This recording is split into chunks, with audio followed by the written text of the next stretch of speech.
بسم اللہ الرحمن الرحیم۔ صبح و شام ہم بصیت پاک پتن والے مغل اعظم آپ سے مخاطب ہیں۔ دیکھتی آنکھوں اور سنتے کانوں کو پیر علی شان میر مغل پاک پتن والے کی طرف سے سلام۔ تو اسلام زندگی کا ایک مکمل پروگرام ہے، وہ آدمی کی پوری زندگی کا احاطہ کیے ہوئے ہے، صبح سے شام تک اور شام سے صبح تک زندگی کا کوئی لمحہ ایسا نہیں ہے جو اسلام کے دائرہ سے باہر ہو۔ ایک مومن رات کو سو کر صبح سویرے اٹھتا ہے، وہ سب سے پہلے اپنے جسم کو پاک کرتا ہے اور وضو کر کے فجر کی نماز ادا کرتا ہے۔ یہ گویا مومنانہ زندگی کا آغاز ہے جو پاکیزگی اور عبادت سے شروع ہوتی ہے۔ اس کے بعد صبح سے دوپہر تک کا وقت معاشی دوڑ دھوپ کا وقت ہے، تاہم اس دوڑ دھوپ کے دوران مومن مسلسل خدا کو یاد رکھتا ہے۔ وہ ہر معاملہ میں خدا کی مقرر کی ہوئی حد کی پابندی کرتا ہے، لین دین میں وہ دیانتداری کا انداز اختیار کرتا ہے، لوگوں کے ساتھ ملنے جلنے میں وہ پوری طرح اسلامی اخلاق کو اپنائے ہوئے ہوتا ہے۔ اس طرح دوسری نماز کا وقت آ جاتا ہے جو دوپہر کے بعد پڑھی جاتی ہے، یہ ظہر کی نماز ہے۔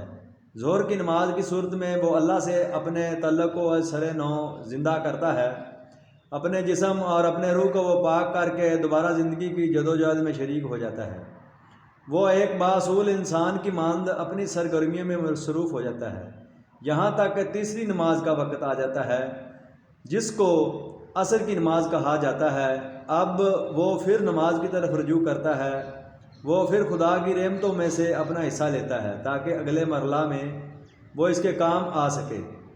اس طرح مومن کے لمحات گزرتے رہتے ہیں یہاں تک کہ سورج غروب ہو جاتا ہے اور چوتھی نماز کا وقت آ جاتا ہے جس کو مغرب کی نماز کہا جاتا ہے۔ اب مومن اپنے کام کو چھوڑ کر پھر نماز کی طرف متوجہ ہو جاتا ہے، وہ مقرر قاعدہ کے مطابق نماز ادا کرتا ہے اور اس سے دینی اور روحانی غذا لے کر باہر آتا ہے۔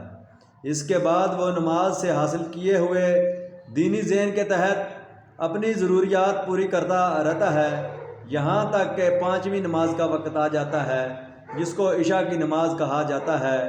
عشاء سے فراغت کے بعد مومن اپنے بستر پر جاتا ہے اور اپنے دن بھر کے کام کا احتساب کرتے ہوئے سو جاتا ہے تاکہ صبح سویرے اٹھ کر وہ زیادہ بہتر طور پر اپنے اگلے دن کا آغاز کر سکے۔ پیارے عزیز ہم وطنوں، یہ تھا صبح و شام کا مفہوم، اہمیت اور خلاصہ۔